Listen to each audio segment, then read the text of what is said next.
De retour sur le plateau de votre quotidienne, et oui, KNF, Can nous fait, c'est tous les jours midi, 18h, 23h, sur la chaîne numéro 23 de votre satellite, mais aussi sur la chaîne numéro 7 de la Box SFR et en live Facebook streaming. Bien sûr, nous sommes partout, on vous parle un petit peu de tout ce qui se passe en Guadeloupe, et puis, bien sûr, il faut se distraire, il faut se changer les idées. Quoi de mieux que le hip-hop? Quoi de mieux que le cirque? Quoi de mieux que le cirque et le hip-hop? Est-ce que ça existe? Bien sûr! Pour en parler, je reçois un professionnel, encore une fois, Dirk nous fait. Nous l'a posé. T'as vu, et vous-même. J'ai balancé sur le côté anglais, mais tu me diras si tu peux faire Dirk ou Dirk. As you want, moi j'ai pas de souci. Tu vois, il a même répondu en anglais. Donc je vais faire les deux, Dirk et Dirk, tout pendant l'émission. Et vous allez choisir, cher public. En tout cas, tu veux nous parler déjà de hip-hop et de cirque. Je ne savais pas que les deux pouvaient se combiner en même temps. C'est tellement physique et ça se ressemble que c'est la base. Est-ce que c'est, je dirais, nouveau en Guadeloupe? En Guadeloupe, le hip-hop existe depuis un certain temps. Bien sûr. Non. Ça, ouais. Toute jeune à l'âge de nous, tu as dansé hip-hop. On a eu le temps de faire des manifs, des battles, des créations, des trucs. Mais justement, il y a eu une période où vraiment c'était intensif. Ouais. Moi, j'ai commencé vers les 15 ans, un truc comme ça. D'accord. Parce qu'avant, c'était un peu de l'homme et la moule. Et après, c'est un petit bourg. Et du coup, il fallait trouver une activité. Hey. Et comme les descentes en skate là auprès des voitures s'étaient tendues, alors on va se mettre sur les mains, on va apprendre à tourner sur la tête, tout ça. Exact, c'est super physique. Et à force de faire ça, ça m'a amené au centre d'échange, à Pointe-à-Pitre, où il y avait vraiment une émulation à début années 2000. Où vraiment il y avait 10 jeunes dans chaque quartier qui se représentaient pour venir faire des battles. Il y avait pas mal de créations qui se donnaient au Centre des Arts à l'époque. Il y avait toute une énergie hip-hop sur l'île qui était vraiment... On a réussi à représenter le hip-hop au Battle of the Year. On a fait dans les 10 premiers. Il y a eu pas mal d'actions qui se sont faites. Et puis après, la vie a récupéré un peu tout un chacun parce qu'il y avait peu de moyens de valoriser cette passion-là en fait. Exactement. Et ce qui est bien, c'est que maintenant, vu que ça rentre au JO, eh bien, il y a tout un circuit qui est en train de se mettre en place où les jeunes ils peuvent avoir accès à sport-études, à athlètes reconnus par l'État, donc du kiné, donc des salles d'entraînement, donc des entraîneurs. Donc c'est tout un circuit qui s'ouvre pour une branche du hip-hop. Celle que j'ai le plus fait, c'est le breakdance. Parce que le hip-hop, c'est une culture. Exactement.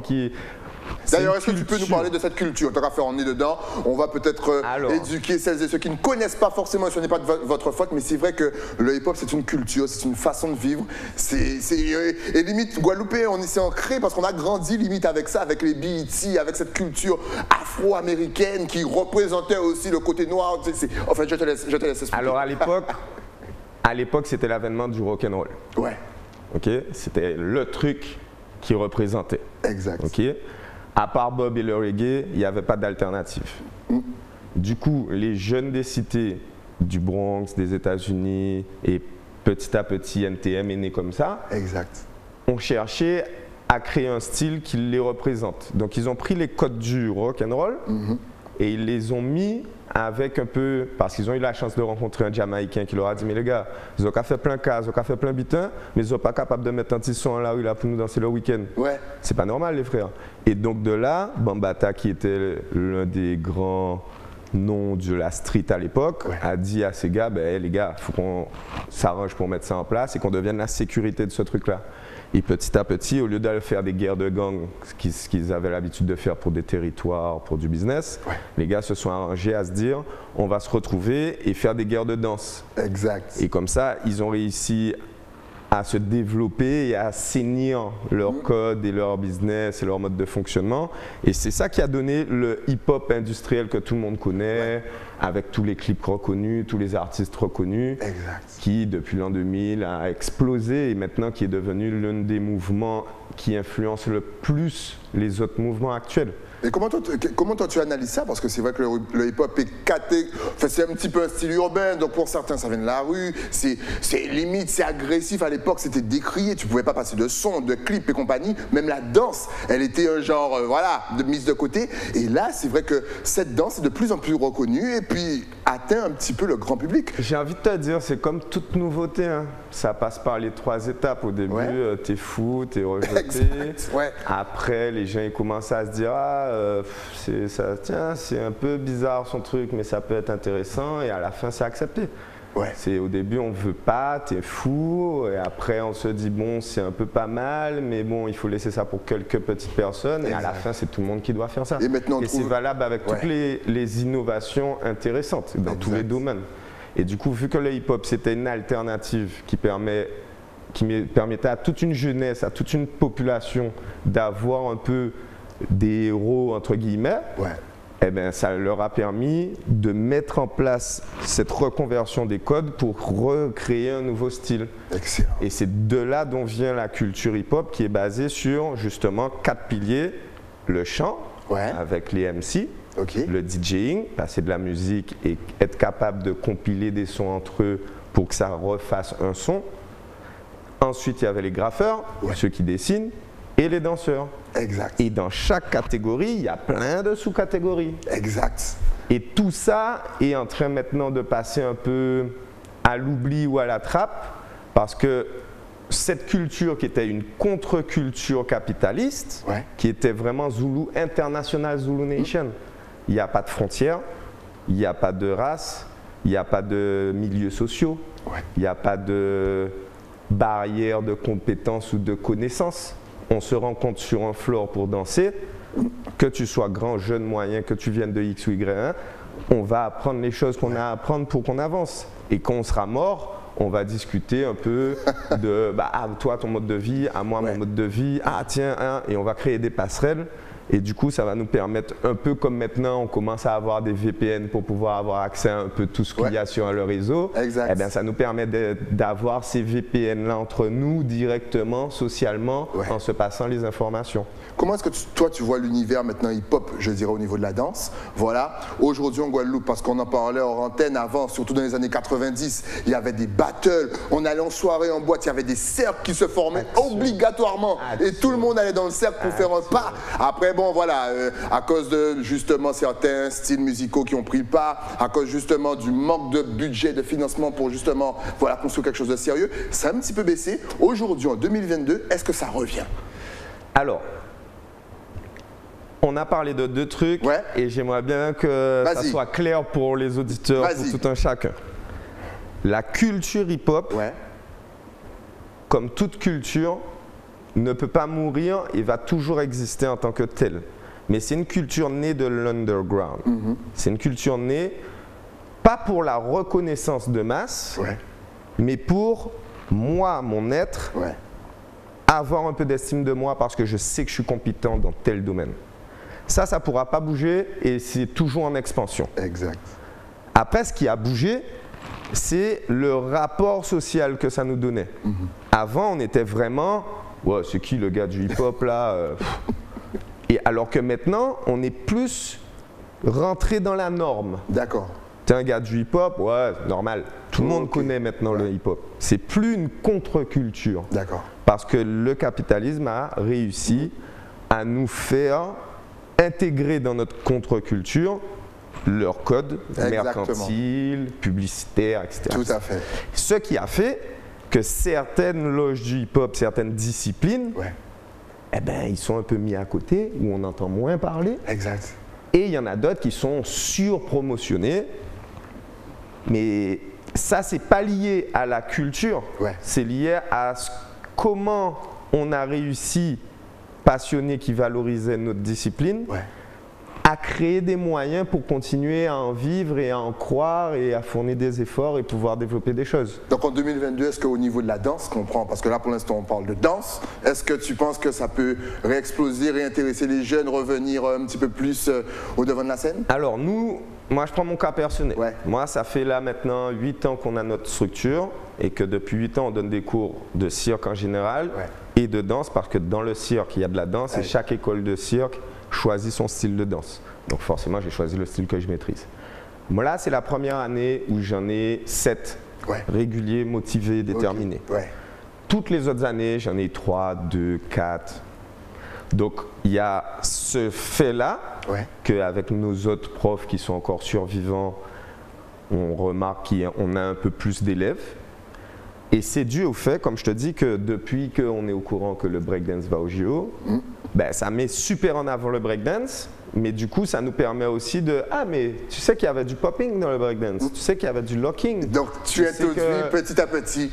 Et du coup, ça nous permet de réinformer sur la culture en général, tout en profitant de cette vitrine qu'on a et de motiver, parce que fallait dire quand même ce qui est, c'est que quand tu étais un jeune passionné de 15 ans qui devait aller t'entraîner le soir dans la rue, ben, c'est pas tous les parents qui acceptaient ça. Exactement. Si tu n'avais pas un espèce de grand frère pour trouver le moyen que tu puisses mettre en place un truc, tu n'avais pas accès à l'endroit où justement c'était le feu, l'énergie, l'échange, les battles, les défis et tout ça.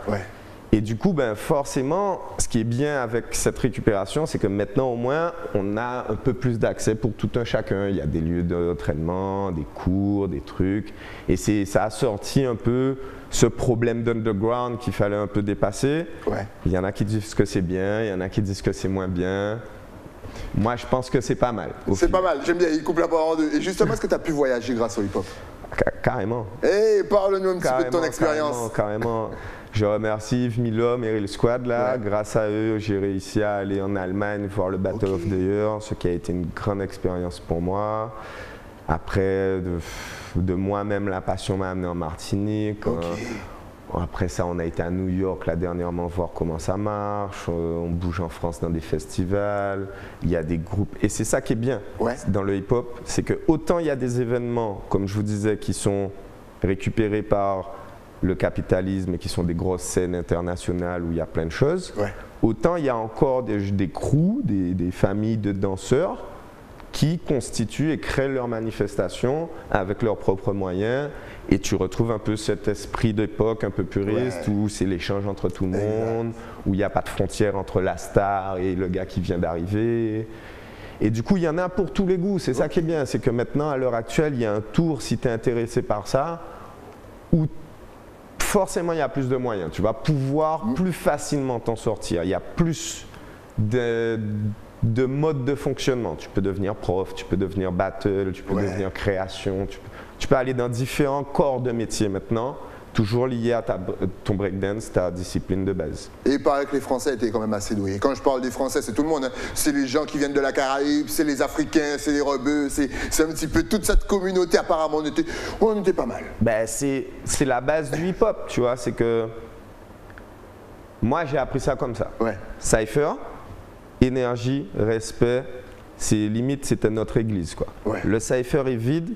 Il y a un problème, il faut que tu ailles alimenter ton énergie.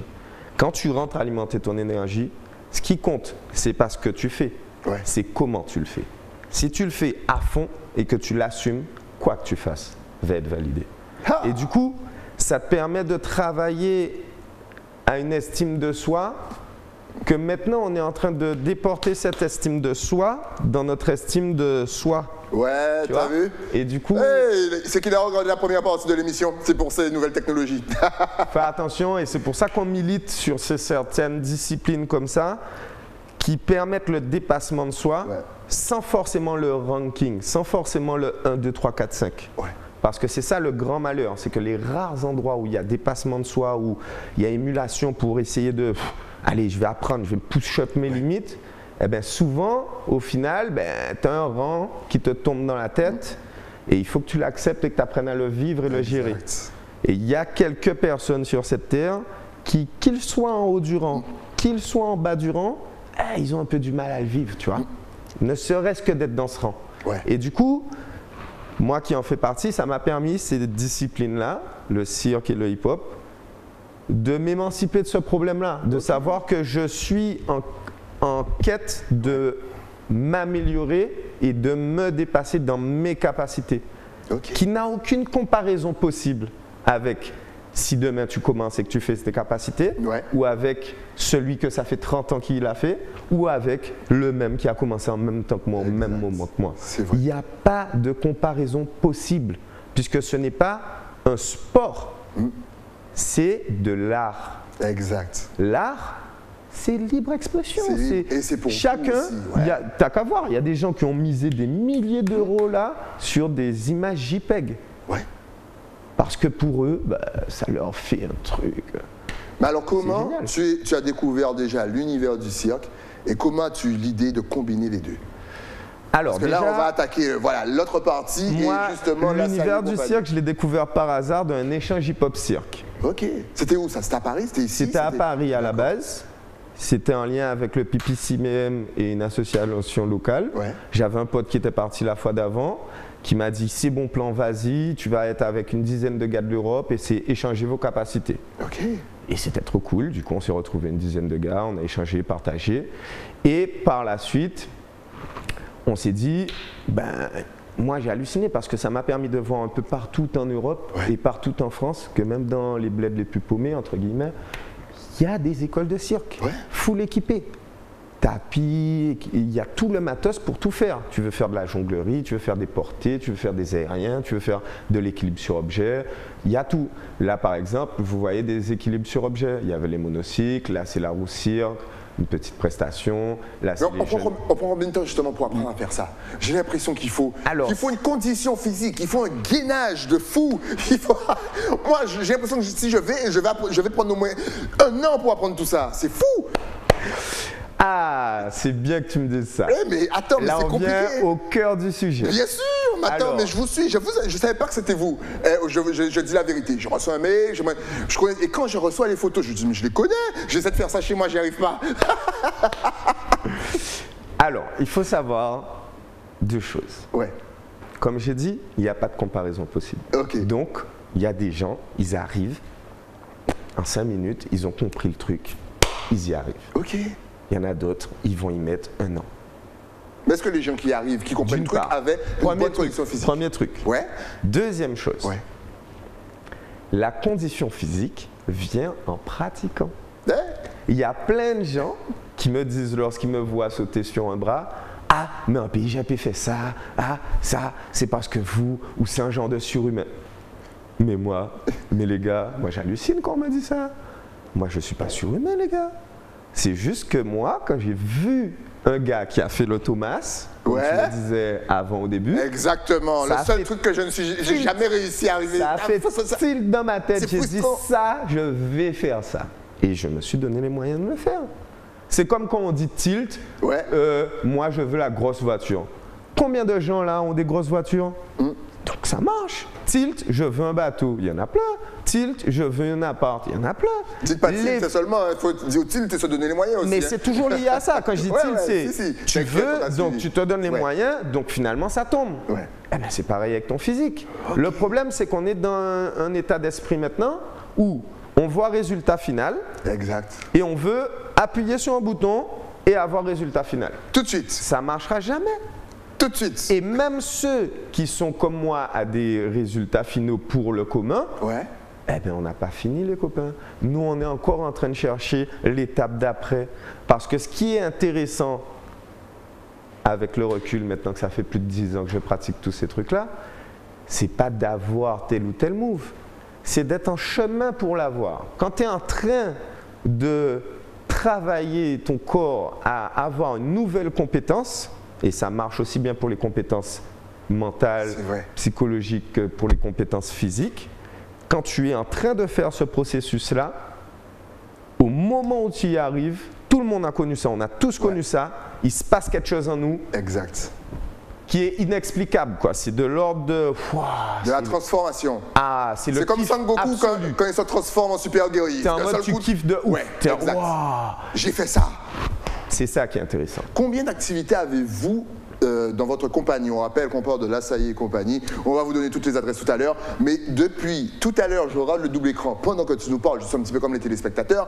Et je vois énormément d'activités. Ben, c'est pas moi, c'est le cirque. Donc, parce que j'ai vu le cerceau, donc équilibre sur objet. J'ai vu la bicyclette avec une seule roue. J'ai vu tout ça, c'est équilibre sur objet. Équilibre sur objet. Tout objet. Si jamais je penche la chaise et je me mets sur 2 pieds comme on faisait à l'école, équilibre sur objet. Tu prends une échelle, tu fais de l'équilibre comme ça, équilibre sur objet. Ok. Slackline, fil, tous les objets où tu vas venir en équilibre, qui sont des objets qui sont. Est-ce qu'une personne est un objet? Est-ce que là, c'est équilibre sur objet? Alors, ça, c'est de l'équilibre sur être humain. Sur être humain. C'est des portées. Donc, c'est des portées acrobatiques. C'est fou. Alors là, par exemple, on avait un main à main. Là, elle là est tombée. c'était des éducatifs pour les handstands, pour tenir sur ses mains. Parce que quand tu fais des portées avec ton partenaire, il faut déjà apprendre à te porter toi. Ok. Et il faut savoir que tout ce qu'on est en train de faire est régi par des méthodes et des techniques pédagogiques qui existent maintenant depuis des années. C'est l'avantage que le cirque a sur le hip-hop. La culture et le monde du cirque, c'est quelque chose de très ancien. Exact, le cirque, Qui- ouais, c'est très ancien. Qui a une grande part de défauts et de mauvaises choses, Ouais. mais qu'en termes de pédagogie, pour la transmission de certains mouvements, Ouais. alors là, on est tranquille, on a de quoi s'appuyer dessus depuis des années. Il y a des gars de toutes les nations qui ont déjà écrit des méthodes. Donc c'est pas comme le hip-hop où on est en train maintenant de se mettre à écrire des méthodes Exact. pour expliquer aux gens comment faire un popping, comment faire une vague et tout ça. Ouais. Alors que le cirque, étant donné que c'est ancien, ben on peut s'appuyer sur des outils pédagogiques existants, Ok. ce qui nous permettent d'aller un peu plus vite dans l'apprentissage et de permettre à des gens qui n'ont pas le physique pour de faire des choses où ils se disent « Waouh !» Jamais je n'aurais pu faire ça. Justement, en parlant de physique, quelle qualité nous faut-il justement pour faire ce sport? Est-ce qu'il faut une bonne sangle abdominale? Il faut quoi? Il faut avoir de la force au niveau des cuisses, de la force au niveau des bras et des épaules. Alors, il faut quoi? tu parles à un ancien stapsien. J'ai pratiqué beaucoup de sport, je connais le sport et Le ses STAPS, bien sûr, pour les travers professeurs et de ses sport choses qu'on salue, intéressantes. bien entendu. Meilleure formation de l'université. Pourquoi? Eh bien, parce que c'est la plus large. Ok. Pourquoi le cirque m'intéresse tant? C'est parce que c'est le monde où il y a le plus de disciplines. Mais c'est ce qu'on Tu voit. as de ouais, l'équilibre effectivement. sur objet, Ouais. tu as de la jonglerie, Exact. tu as de l'aérien, trapèze, cerceau, tissu, tout ce qu'on s'accroche dedans. Ok? Ouais. Tu as de l'acrobatie, portée acrobatique, acrobatie à plusieurs. Ouais. Tu as du théâtre pour mettre tout ça en scène. Ok. Et de la danse. Et la danse, elle est choisie en fonction de ses origines, de ses styles ou de ses goûts D'accord. scéniques. Ok. Et ça, c'est dans chaque école de cirque, c'est tout le temps comme ça. Ok. Et c'est pour ça que ça m'a traumatisé, moi, quand j'ai connu ça. Je me suis dit, mais attends, il y a un endroit où on peut faire tout ça, et ça existe partout en Europe, partout en France, dans toutes les communes. Nous, on est terre de champions reconnue depuis des millénaires, et là, nous, on n'a pas le droit à ça. Et c'est pour ça qu'il a créé La Saillé Compagnie. Mais lorsque je viens chez La Saillé, est-ce que quand je m'inscris, j'apprends tout ou je sélectionne justement des catégories? Est-ce que vous apprenez Alors. tout ou est-ce qu'on doit, voilà, par catégorie, sélectionner ces catégories? Alors, on n'a pas une équipe très nombreuse, Ouais, on a des envies de faire les choses correctement. bien, c'est normal. Du coup, qu'est-ce qu'on a mis en place? C'est que chez les jeunes jusqu'à moins de 16 ans, Ouais, on essaie de fonctionner par trimestre. Ok. C'est-à-dire qu'on fait 2 disciplines par trimestre. d'accord. Comme ça donne le temps un peu de découvrir et de récupérer un peu des bases dans chaque discipline. À partir de plus de 16 ans, et c'est un peu le fonctionnement fédéral en général, on commence à orienter vers une discipline qui nous plaît un peu plus que les autres. Ouais, Et du coup, ben, quand toi, par exemple, tu vas venir, nous, ce qu'on fait, c'est que soit tu me dis, ben, j'ai envie d'un peu tout essayer, et là, tu prends ton adhésion et tu prends une carte 12 séances où tu vas aller aux séances que tu veux, et quand tu viendras, on coachera. d'accord. Soit tu me dis, ben, moi, je viens pour les accros, Ouais, et là, ben, tu prends tes cours que d'acrobatie. Ou je viens pour le breakdance. ok. Tu prends tes Combien cours d'entraînements que- par semaine? 1 de 2 heures minimum. De 2 heures minimum. Eh oui, il faut donner ce qu'il faut. Et parce que je t'ai dit, je vous connaissais déjà. Et lorsque je regardais vos vidéos, je ne sais pas pourquoi, mais j'ai l'impression que je voyais plus de femmes que d'hommes. Est-ce que cette discipline qui, mine de des fois, se rapproche de la gymnastique, donc mesdames, je comprends un petit peu, intéresse plus les femmes, alors que honnêtement, nous les hommes, et en plus ils viennent du hip-hop, on le sait très bien, on aimait, ça ressemble aussi à la gymnastique, on adore ça aussi, et c'est parfait pour le corps. Regardez-moi Dirk, il est fit. Alors, il faut savoir qu'au niveau national, Ouais. et même au niveau mondial, le cirque est une discipline plus féminine que masculine. Mais pourquoi? On est à peu près à 60 et quelques et 30 et quelques. Pourquoi? Parce que, en général, les disciplines qui n'ont pas de ranking Ouais, plaisent et sont plus attrayantes pour le public féminin. d'accord. Nous, les hommes, on a besoin de savoir qu'on est devant l'autre. Voilà, la reconnaissance, la compétition, notre mise en valeur, c'est notre ego, ça, c'est notre ego. C'est ça, c'est Notre ego nous perdra. Eh oui. Alors, voilà, cette activité. Ça, c'est du tissu aérien. Alors ça, c'est super beau. Et effectivement, j'ai l'impression que ce n'est pas beaucoup développé en Guadeloupe. Est-ce que là aussi, c'est la Saillé Compagnie qui a commencé un petit peu à mettre ça en lumière? Le problème de cette activité-là, c'est que pour la pratiquer, il nous faut de la hauteur. Ouais. Ah. Avant que nous, on monte notre compagnie, il n'y avait que Guada Circus qui faisait du cirque sur le territoire. Et il a une petite structure où c'est super intéressant, mais au niveau de moyens logistiques pour certaines disciplines, c'est juste pas possible en fait. Mais ça c'est impressionnant, il faut quoi? Il faut de la force dans les cuisses, de la force dans les fesses. Moi, arrivé à là, moi je tombe. Moi c'est le bêtisier de la Saillé. Non, déjà, beau, on ne monte pas là le premier jour. Ouais. On prend moi j'ai vu les premiers jours. C'est des étapes. Oui, I see you. C'est du temps. Et puis voilà. Mais en tout cas, on arrive à faire des choses avec un peu de temps et un peu de volonté qui sont certes assez impressionnantes. Quelle est l'activité la plus demandée? C'est celle-là? C'est plutôt celle-là. Ouais. C'est celle qui a le plus marché pour le moment, c'est les tissus aériens. Et là encore, tu vas me dire, ça dépend de la personne, de la morphologie, de la condition physique, de l'état de santé. Et je salue les deux messieurs qui viennent au tissu aérien. Ouais, moi aussi je vous salue. Je vous connais pas, mais les gars, pour faire ça, il faut du physique. Mais parce qu'en plus, souvent ça plaît aux filles, mais quand il y a des hommes qui viennent en faire, ça ouvre la porte à pouvoir faire des duos. Mais oui. Parce que souvent les filles, elles sont pas assez costauds pour pouvoir porter leur corps suspendu dans un tissu, en plus du corps de quelqu'un d'autre. Ouais. Alors que quand on a des messieurs qui veulent bien venir essayer, messieurs, allez-y. Ça nous permet de pouvoir ouvrir certains jeux, certaines portes, certains trucs intéressants. Quels sont tes rêves justement pour la Saillé Compagnie? Pérennité. Ouais. C'est-à-dire que pour l'instant, notre structure dépend des deux professeurs.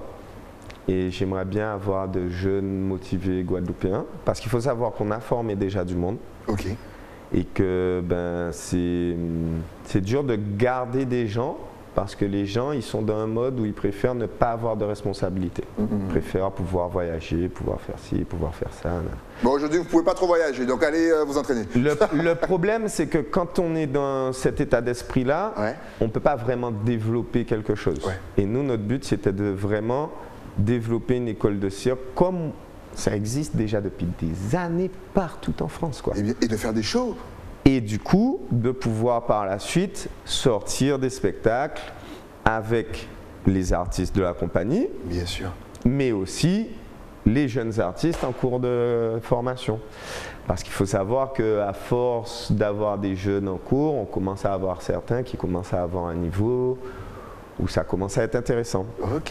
Donc, on peut venir vous voir vraiment à n'importe quel âge, par exemple. Si une dame a 60, 70 ans et qui se dit « J'aimerais bien travailler mon gainage. » Tu es motivé, tu as envie, tu viens, on va trouver des moyens sans te blesser. Ouais. Il faut savoir que la plupart de nos adhérents sont des kinés ou des ostéopathes. Donc si on faisait les choses mal, on n'aurait pas eu tout ça de kiné chez nous. Tu n'aurais pas dû dire ça parce qu'au final, ils vont venir rien que pour ça, pour avoir une consultation. Aïe, je me suis blessé. Ah bon, mais je vous ai pas vu tomber. Non, mais j'ai mal au genou. Non, mais c'est vrai. Pourquoi pas. Et les jours d'entraînement, c'est quand, histoire qu'ils puissent planifier ça on a des jours d'entraînement toute la semaine, en fin de journée. Malheureusement, le couvre-feu, ça nous embête un peu en ce moment. Mais du coup, l'idée, c'est qu'après le boulot, vous puissiez venir faire 2 heures d'activité avant de reprendre votre quotidien, l'histoire de se changer la tête. Et puis ça détend surtout. On a l'impression qu'après, vous sortez de la zen, libéré, plus concentré, plus heureux. Quand tu apprends quelque chose, tu es focus. Quand en plus c'est physique, tu te dépenses. Exact. Donc tu sécrètes des choses dans ton corps qui fait que quand tu as donné pendant 2 heures, après tu es un peu détendu, tu es un peu bien, tu as éliminé un peu des frustrations, tu peux repartir dans ton quotidien un peu plus tranquille. Là on a l'impression encore une fois que c'est super complet, qu'il y a une tonne d'activités, mais est-ce qu'il y a des activités que vous comptez encore développer, mettre en place? Pour l'instant, on essaie de garder nos activités, c'est déjà beaucoup. Et en fonction du nombre d'adhérents qui va venir nous rejoindre, là, on va pouvoir rajouter des créneaux subsidiaires. Par exemple, pour l'instant, on fait des portées parce qu'il n'y a pas de compétences en portée sur l'île. Le jour où j'aurai une dizaine de gars stockos, là, on va pouvoir faire que des banquines, qui est un style de portée acrobatique où les 2 gars se transforment en trampoline et balancent quelqu'un qui retombe au milieu des mains. Une fois qu'on aura Le truc, c'est que c'est pas palier. Ouais. Tu vois, le jour où j'ai pas mal de gens qui savent jongler, on peut s'amuser à faire un festival de jonglerie où on invite des gens de peu partout et qu'on échange. Ouais. Le jour où il y a des compétences en acrobatie sur l'île, on peut s'amuser à faire des masterclass où on fait venir des gens de partout pour faire des concours de tricking, des trucs, des tracks. Le problème, c'est que souvent, qu'est-ce qu'on veut? On veut la grosse manifestation tricking, track, trick. Oui. Mais qui est-ce qui va représenter de chez nous? Personne. Donc on va tous se retrouver comme ça à regarder. Ouais. Après on va voir des gens faire des trucs incroyables. Et après on va dire, ah, c'est mon qui une silhouette là, il a fait du temps, nous pas fait rien, oh c'est jeune à nous. Alors que te faut-il pour développer justement ton activité? Qu'on comprenne que même si ce sont des activités artistiques, ce sont des corps de métier. Exact. Ce sont des secteurs d'activité porteurs. Il n'y a pas de chômage quant à ces compétences-là, d'une part.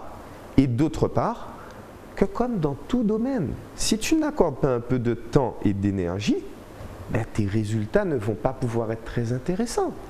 Et si jamais tu n'as pas des résultats très intéressants et qu'on vient t'amener, comme on adore nous faire sur cette île, un grand flash avec une grosse manifestation où waouh, on a des gens de partout qui sont les meilleurs mondiaux, vous êtes sûr que ça donne envie aux autres? Moi j'ai remarqué, hein, dans tous les domaines on fait ça. Moi je ne crois pas que ça a amené plus d'adhésion dans les différentes activités. Hein. Donc concrètement ce qu'il faut, c'est créer des émulations au niveau où on est. Pas à 3 km au-dessus, ni en dessous non plus. Mais des trucs où, ok, on a un petit niveau. Maintenant, on parlait de danse hip-hop. Ouais. On commence à avoir de plus en plus de petits jeunes là qui se réintéressent à ça. Il y a de plus en plus de petits danseurs. Eh bien les gars, on met un calendrier en place. On envoie ça dans toutes les écoles de l'île. Ouais. On sait que ben il y a battle.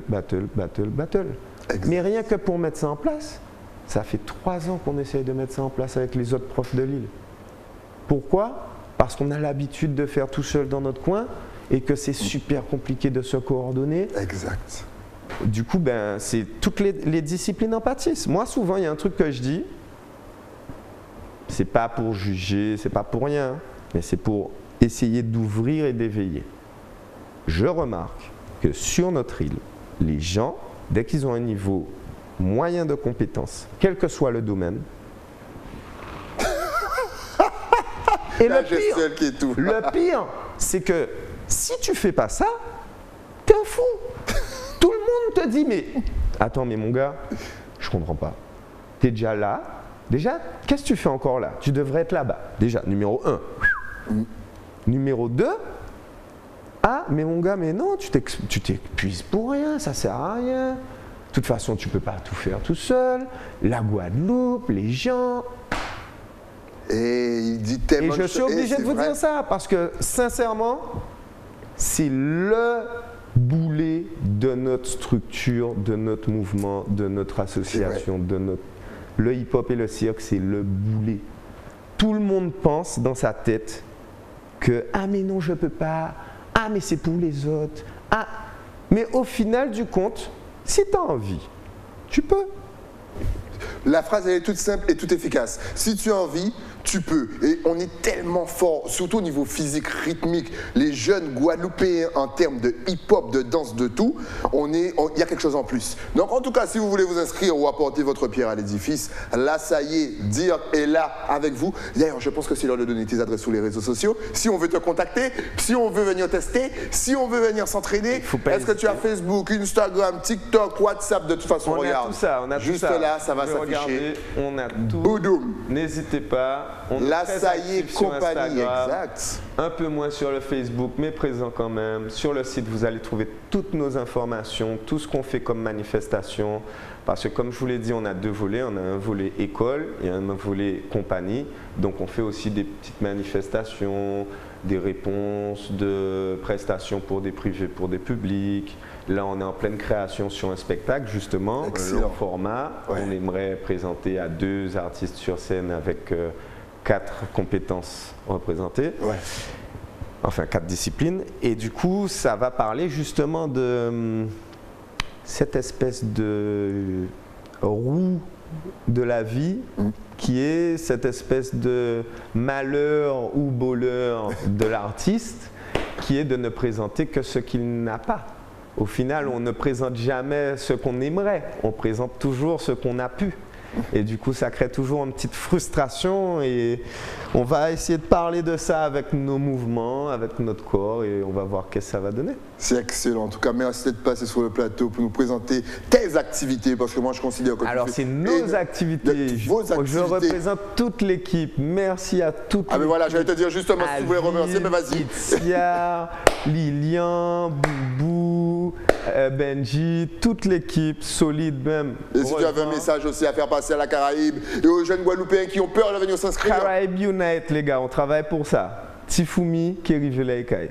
Merci à toi, dire ou Dirk si vous voulez le dire en anglais. As you want. Ce fut un réel plaisir de te recevoir. J'ai envie de venir rien que pour faire le trampoline. Avec de faire le salto avant. Depuis tout à l'heure, je regarde ça. Moi, je suis en admiration. Donc, encore une fois, si vous êtes chaud comme moi, n'hésitez pas. On vous a donné les adresses sur les réseaux sociaux, le site internet, le WhatsApp. Allez-y. C'est divers. Ça vous pousse, ça repousse vos limites physiques et c'est extraordinaire. Merci à toi. Tranquillement, par étapes, sans trop de violence, sans des petites cloches pour t'obliger.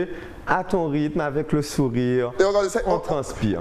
Il a le calme, vous voyez, du sportif, c'est-à-dire qu'il est zen. J'aime ça aussi. Dès que tu as une petite nouveauté, tu repasses sur le plateau. Avec grand plaisir. Et on en parle. Merci beaucoup pour l'invitation. Big up à la saillie. Nous, on se retrouve bien entendu demain avec de nouveaux invités. Le temps, bien sûr, pour moi de remercier mon partenaire, celui qui m'a donné cette petite chemise que vous regardez depuis le début de l'émission. Je parle bien sûr de l'écran. Il faut descendre à Basse-Terre. Eh oui, tout se trouve à Basse-Terre. On se retrouve donc demain sur la chaîne numéro 23 de votre satellite. À demain.